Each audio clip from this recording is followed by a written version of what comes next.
Una toccante esecuzione del Signore delle Cime del maestro Beppi De Marzi è stato il momento clou del concerto della fanfara alpina Giulia, che si è esibita al Teatro Remondini nell'ambito delle attività in programma nella settimana della consegna del cappello alpino alle 153 reclute da lunedì in città. Intenso il ricordo del capitano Massimo Ranzani, morto in servizio in Afghanistan nell'esplosione di una bomba il 28 febbraio 2011.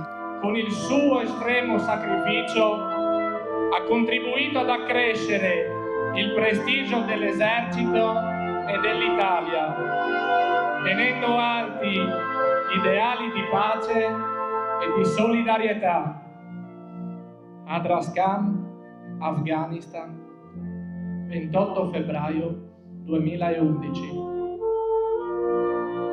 La fanfara, diretta dal sergente maggiore capo Flavio Mercorillo, si è quindi esibita nell'esecuzione dei brani caratteristici dell'alpinità, passando anche per la musica classica magistralmente eseguita dai fiati e percussioni, un momento di condivisione attraverso le note a corollario di una settimana densa di emozioni.